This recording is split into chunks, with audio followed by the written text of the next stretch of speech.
Good morning sa inyo lahat.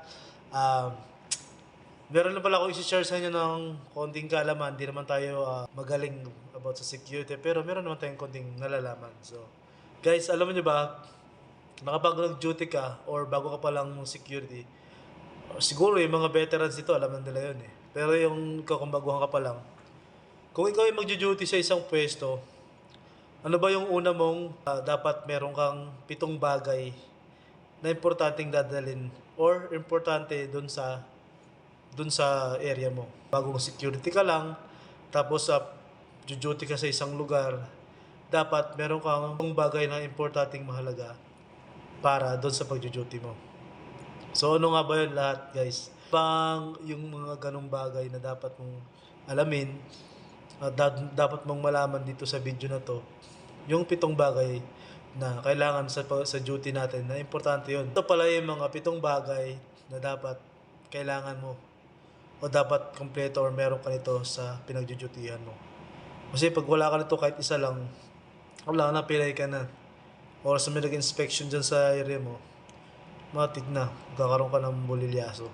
So dapat lagi nyo chinecheck yung area nyo, yung duty, i-check nyo muna lahat kung talagang kompleto yung 7 bagay na to. Siyempre, importante to eh. Hindi na doon pwede itong wala sa area natin.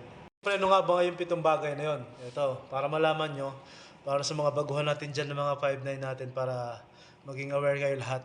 Dapat meron kayo nito bago kayo mag-duty. No? Siyempre, yung mga matatagal nito, alam nila yan eh.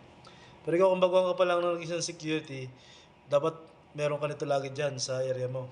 So ano ba yung una?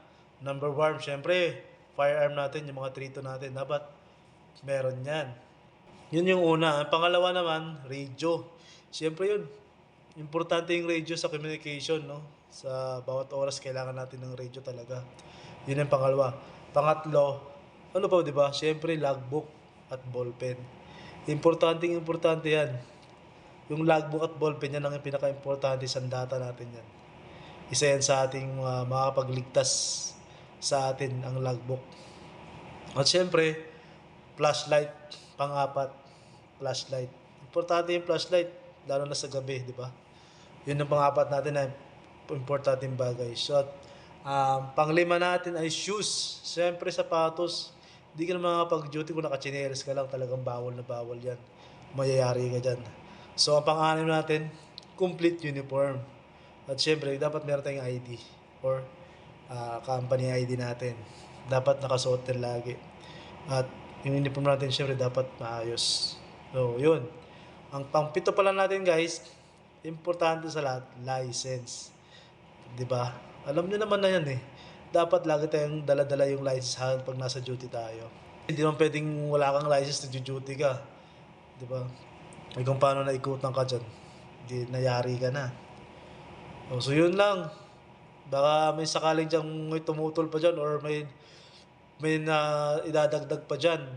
At take note din pala sa mga nag-a-apply, sa mga baguhan. Tinatanong din yan minsan sa mga interview.